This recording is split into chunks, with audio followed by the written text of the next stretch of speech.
Hello, this is Nico, host of the podcast The Mini-Grid Business and CEO of Enensys. Today I'm presenting to you how to play Electrify, the mini-grid business game.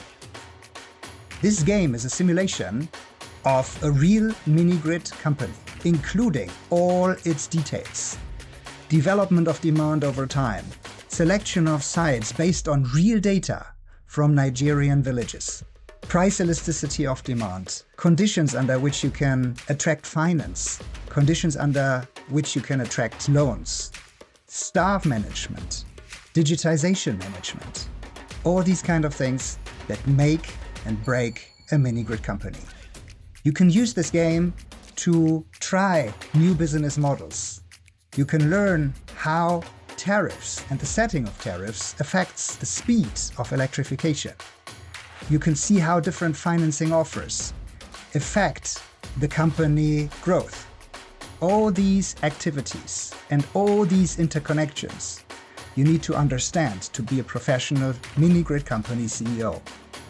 What you see now is the entry page of the Electrify game. At the bottom, you see various tabs and links. The most important ones are the user guide, which explains to you how the game needs to be played. You can also review various assumptions that were made to set up the game. You can also see the leaderboard, which shows you how well others have performed in playing this game. And once you are successful, you can also record your own name in the leaderboard. Terms and conditions, and of course the link to the podcast, which you can use to learn more about mini-grids and how to be a mini-grid CEO. Your aim as a player is to maximize the value of your share in your mini-grid company. Clicking enter takes you to the select office location box. Here you see 12 larger cities in Nigeria. Please select the city where you want to set up your head office. I will choose Port Harcourt today. As in southern Nigeria, you have higher ARPUs. Ground levels may be a little bit lower under the Nigeria DARES program, but I think it's a good choice. Well, this is now all the villages in Nigeria here, and here you see we have set up our headquarters in Port Harcourt. Now all these little dots are individual villages that are unelectrified in real life today. You can zoom in to see the footprints of the buildings. You can get an idea of how dense the population is, what potentially the size of the distribution network will be, what potentially the generation assets required may be based on just the visual effect of the village itself. You can click on any of these red dots to get more information. Badadi, for example, has 835 people, 167 connections and 20 megawatt hours per year of expected electricity demand. You can see the ground level that you would expect, and by clicking on inspect, you can calculate the system size. Sliding this slider to the right will increase the renewable fraction. It can go up to 500% to make sure that you can oversize for future demand in an earlier stage, but this is usually not recommended, just to give you that information up front. Below you can also then see the investment required. That is the investment not only for the generation assets, but also for the distribution assets. The PV size, the battery size, and the diesel generator size, they scale with the slider settings. Okay, now, let's go for a village which really makes sense. We start with a $1 million starting budget, and let's see if we can find a village that is large enough to cover large parts of that and to give us a good start into the game. Starting with large villages is usually a good idea because these large villages usually have a quicker, a faster ramp up of demand. Okay, let's set 100% approximately and click apply. All right, here we go. Now the construction has started, as you can see from the construction icon, and the mini grid is being constructed.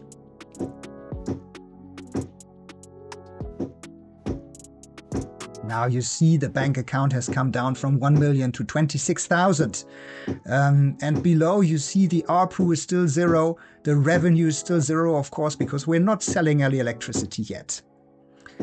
We now clicked on the management bar at the top, on the management button, where you can control various central settings. The tariffs can be set here separately for residential customers and for productive use customers. If you increase your tariffs too much, that will affect the customer satisfaction, which will reduce the demand of electricity. So please set your electricity tariffs wisely and definitely don't go beyond a level where diesel or petrol generators are cheaper than your electricity tariff.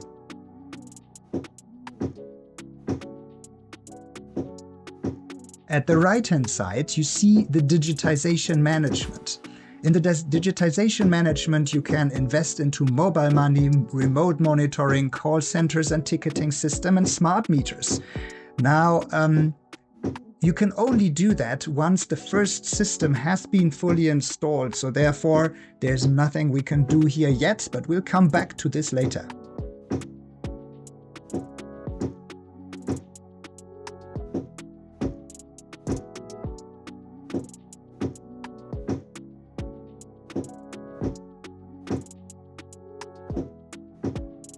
Let's go back to the game. And while we're still in construction mode, let's have a look at what other features are shown here.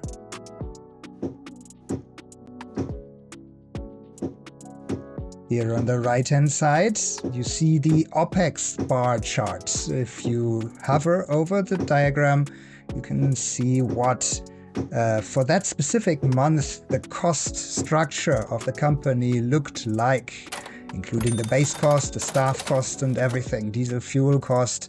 You've just recognized the black boxes at the bottom, which showed that the construction has come to an end and the grant from the DARS program has been disbursed. That money has already reflected on the bank account, which is now at $500,000. We have started selling electricity with an ARPU of $8.2 per month and a revenue of $7,846. Now let's select the next village. Sites that are close to large cities have usually good markets for their products and therefore a faster ramp up of demand. If we slide up to 100% renewable fraction, the total cost of that investment would be $880,000, which would be far more than our bank account balance, but we will get some grant. And the good thing is that we can acquire some pre-financing for the grant amount, just like in real life. So now, if we reduce our renewable fraction to a certain extent, the grant amount that we will receive, or the portion we can finance, plus the bank account balance, will be enough to invest into this system.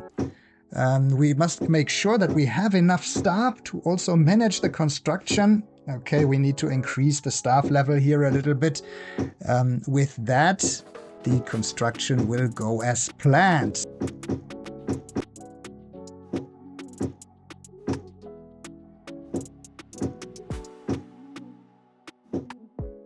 Here there is the construction finance.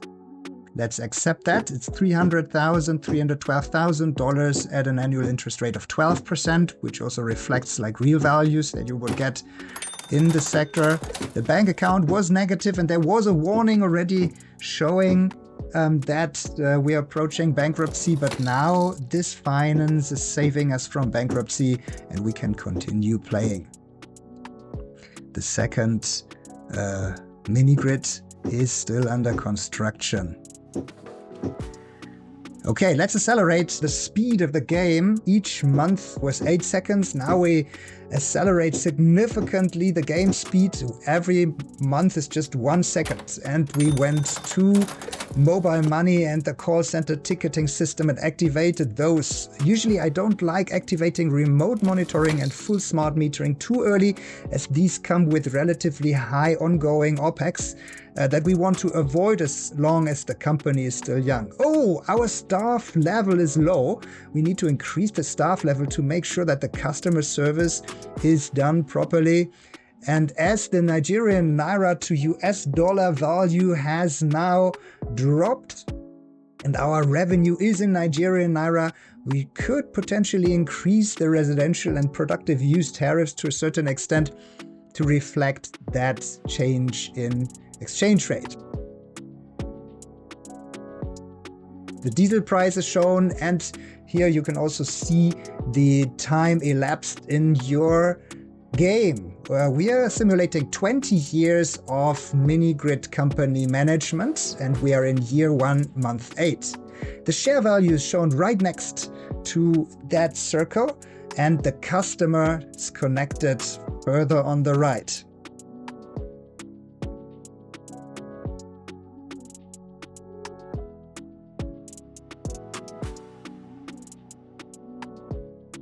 Let's go back to the game. And see, here we go. Another system has been commissioned. ARPU increased, revenue increased, cash flow is positive. According to experience, investors only invest if there is some profitability shown in the company. As long as you're loss-making, you won't get good offers.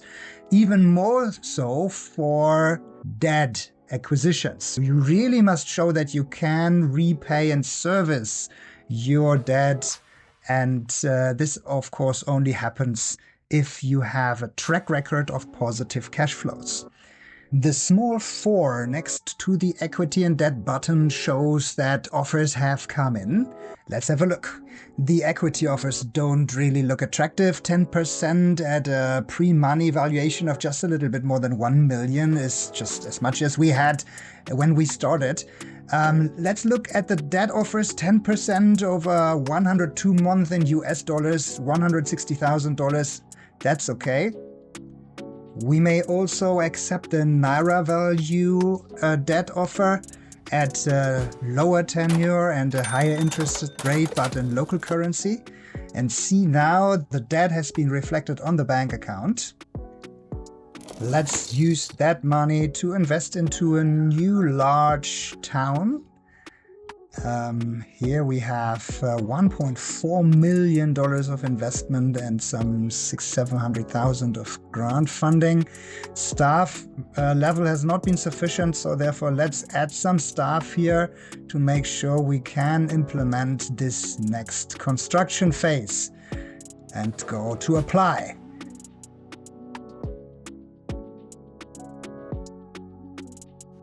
Here we go, construction finance coming in, and our bank account is still positive. Very nice. As we are on a fast-paced speed, we get to the end of the construction phase quite quickly, and now we see that our cash flow, the revenue, has further increased, and this is now how we can continue. Accept additional debt funding. Here we go, as the cash flow is now very positive. Oh, now cash flow has become negative as we had just accepted so much debt that we immediately need to start servicing that soon. We will not get any new debt offers due to the negative cash flow. But for now, we have enough money on our bank account to go on investing more than $1 million. And every month now, some additional dollars are coming in as soon as the next electrification system has been readily constructed. Here there's another $1.6 million system and another pre-financing available. Off we go, and revenue is at $90,000 per month. And we are at 11 years and 5 months in our simulation, still at a 1 second per month pace. Now let's see how we're continuing here. I guess you see at the bottom that there is something happening. Customer satisfaction is at 85%, staff workload is at 75. We have one staff member in excess, and at the bottom there is the reinvestment. We must make sure that we take care of that. Just quickly adjust the tariff levels, and now look at the next offers for that. Here we go.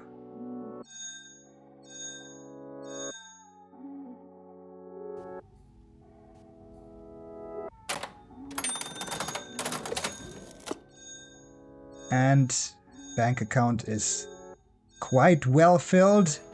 Now let's go to the really large members. 7 million is a bit too much. Anyway, let's look into... Yeah, there's another one.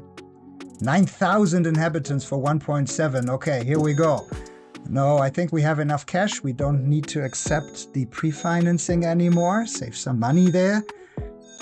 And here is another one with 5,400 people. Again, reject the pre-financing. 6,500. And another one. Reject the pre-financing. Now I think we are relatively well set up and attend to the reinvestment required. If we don't attend to the reinvestment requirements for batteries and inverters after some years, the systems will die, and that will of course affect the customer satisfaction and of course our revenue heavily. So therefore, and you can even see that the ARPU has dropped to a certain extent because we ignored the replacement requirement for too long. Now let's see what happens. We are in year 19, month 2, month 3. Will soon the simulation will be over. Our share value is at $12 million, which is quite nice. And here we go. We've made it to the 20 years. We did not go bankrupt. We have increased our value from 1 million to 13 million. And we had electrified villages with more than 10,000 customers. Let's have a look at the leaderboards. We are now third place. Not bad. And with that, let me say goodbye and enjoy the game.